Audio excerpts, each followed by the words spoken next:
Hi, everybody. I'm Laura Roop, the director of the Western Pennsylvania Writing Project. And I'm going to talk to you today about Imagining Other, a strategy for writing and healing. And just to say a little bit about what I have in mind, I want to talk a little bit about the research on expressive writing for healing, my own personal connection to this subject. So I'm going to talk about what I've learned personally struggling with trauma through writing. And then I'm going to illustrate three kinds of writing I've used to heal and sometimes to make art. Maybe make some suggestions or ideas for your writing, and open a conversation with you about working with your students. So I'll just say that writing as a tool for healing is something that actually has been researched pretty extensively. There was a social psychologist, James Pennebaker, who did this amazing work in the 80s and 90s.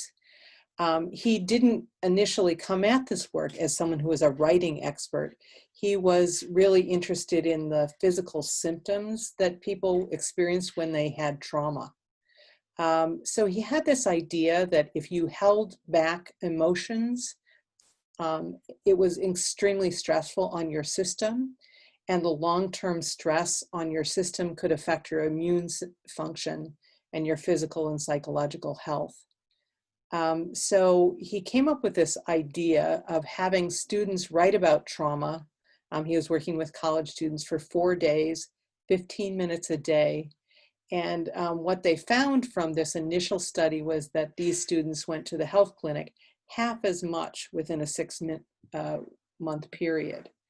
There were additional studies, and now Pennepacker has a number of books for lay audiences called Writing to Heal, Opening Up by Writing It Down, that kind of a thing. Here's the kind of prompt that typically in these studies that you might read about for healing that they would use. And they're really talking about, so this idea, you'd write about your most traumatic experience or an extremely important emotional issue that has affected you, and really let go and explore. Don't worry about spelling, grammar, and sentence structure. Write for 15 minutes. A really legitimate kind of writing. And there was a meta study in 2005 and some amazing benefits. Fewer stress-related visits, improved immune system functioning. So I know that I just marveled when I realized that the T cells actually increased. So the immune function was measurably better in people who wrote about their troubles. So all these different positives for doing this kind of writing. And I'll just say that, that makes me really come to this point. If writing actually is a tool for survival of trauma, why don't we teach it that way in schools? Why do we just talk about it, the narrow academic purposes if it's that kind of powerful? And I'll just say that my own personal connection with this subject of writing and healing actually comes from personal trauma. So at age 21, I was sexually assaulted. And what happened after that was just a whole series of things. So I was struggling with post-traumatic stress disorder, chronic illness, depression, blocking. As a young person who actually saw herself as a writer, I thought maybe I could just write my way out of my troubles. And what I've learned is that the writing all by itself wasn't enough for me in my predicament and may not be for others. But it was really helpful and continues to be helpful. And I'll just say that the kind of writing that Pennepacker is talking about, writing as sense-making and catharsis, was really worth doing. But I want to argue that it's just as important that we think about the use of the imagination in writing. And I'll just say from my teaching life, what I've learned is that when students are positioned as doers and makers, they are more able to imagine themselves as being fully capable. And I find often with my students and with myself, when I give permission to fictionalize, to let go of facts and chronology in order to re-see it, can be really important for writers. I'm going to read a poem that is something that I wrote in my 20s. Like a hibiscus unfurling, Lydia. Love me, oh love me, she cries, leaning across the balcony rail, as if she might leap, still holding her arms outstretched to you, brother naturalist. Study the anatomy of this fine flower. Pollen, stamen, pistil, petal, petals outward, hothouse pink. Had you pictured her two-dimensional with sorrow? There is another truth.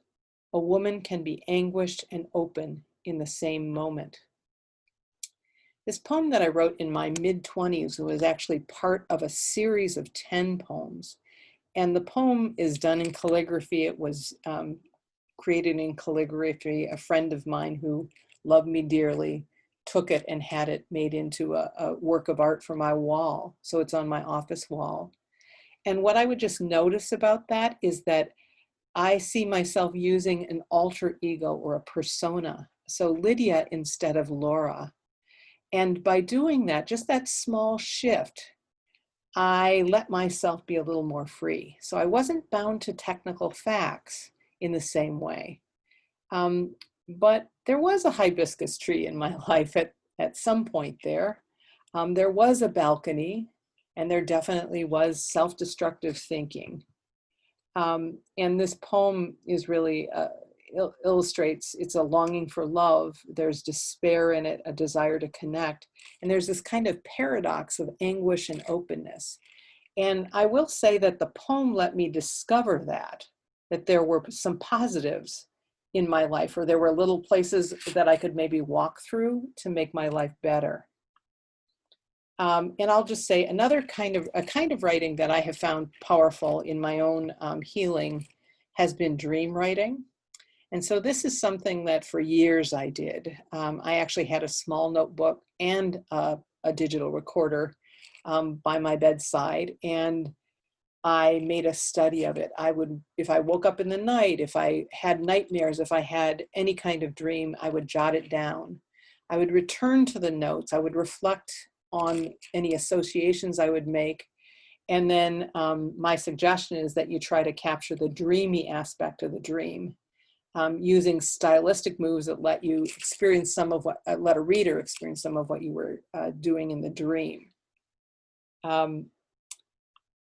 Another kind of writing that I have done to help myself heal is to look at certain points in my life where lots of layers came together and then some kind of event happened that really shook me. And so I'm talking about a time period of 6 months, and I made a triple time period, a triple timeline. So I was looking at my life as an educator. I was just becoming a teacher at the time when I was sexually assaulted. I had one that was looking at my life as a writer. I had another that was looking at love relationships and friendships. And what I realized is this traumatic event kind of shook everything up and changed everything, maybe on all of those different lines. And but by slowing down and teasing out those aspects of my life, I could make more sense out of it. And so I suggest that you might want to try creating a multi-level timeline. It doesn't have to be 3 levels. And looking at a time period that was really important and maybe shook you or shaped you. And I literally brought these kinds of things to therapy sessions. Here's a little example that I made actually just tonight. And I was looking at another time period that I know Kelly and Melissa and Michelle all know about this time period in 2018 when we lost the co-director of our site, CJ Coleman, and my mother died at the same time. And so I'm kind of looking at the layers, but that's an example of what it would look like. But then there's another kind of writing, and this is actually maybe a little bit like the Lydia poem. So after writing that kind of expressive writing where you're just kind of getting things down on the page, at some point you might want to create a character that experiences some of what you're reflecting on. that character is not you. So Lydia was my example of that. You would write about the character experiencing the event and other events, but you aren't tied to what actually happened. You could see what else might happen. Other ways to play around with this is to change the setting, write about it in another time period, in another part of the world. Imagine 30 years into the future, write about the trauma, loss, or deep memory. So there are all kinds of ways to play with it, but I'm suggesting that you might want to play with those moments. And then I'm going to share an example. This is actually from a 10th grader. And it's in this book, Writing to Heal, that I've got a connection for. It's an anthology of student writing. The piece is called My Elephant and Me, and this is just a couple paragraphs from it. The student is writing about the loss of a baby, and it's her little brother, just at the point when he was born. I finally returned to school after Thanksgiving had passed. I made myself invisible, avoiding the obvious questions of my whereabouts. I tried to keep my composure, shushed my elephant when he trumpeted in the halls. I walked into the art room and made my way around the class to the shelf with our projects on it. As my teacher handed me my sculpture, she asked the question I'd been bracing for. Is he still with us? I sucked in a breath, unable to form many words. I shook my head no. He was here for 8 hours and 5 minutes. I could feel her compassion as tears formed in her eyes and she wrapped me up in a hug. There's no doubt that she was thinking of her son to come. My elephant watched as the scene played out, savoring the attention. I sat back down with a little bit of hope in my soul. It's amazing how much a single person caring lightens the load. And what I'll just notice about that particular piece is that Alexa creates a kind of, I'd say, it's a fictional symbolic character of the elephant, and that runs through the whole piece. And the elephant takes on a life of its own. It becomes a kind of character in the piece. A couple more things that I've been thinking about, but I can't say that I am deep into it yet. Well, so one thing I've been reading about, so there's Ebony Elizabeth Thomas, who is actually at University of Pennsylvania, and Amy Stornialo wrote a story that was in, an article in the Harvard Ed Review, and it really was about restorying. And they were looking and theorizing about something that they were seeing in fan fiction and social media, and sometimes in books, television series, and films. And the writer would basically take an existing text and write in missing perspectives or that have often been silenced. A couple of examples of these that I could think of in popular culture. One is Wide Sargasso's Sea, which is told from the perspective of the madwoman in relation to Jane Eyre. And then most recently, my husband and I have been watching Hollywood miniseries on, I think it's Netflix, which talks about post-World War II Hollywood, and it's kind of fictionalizing and riffing. What if some things that did happen didn't happen? What if it happened differently? And so I'm thinking about restorying and how we might use this to help students heal and to help ourselves heal.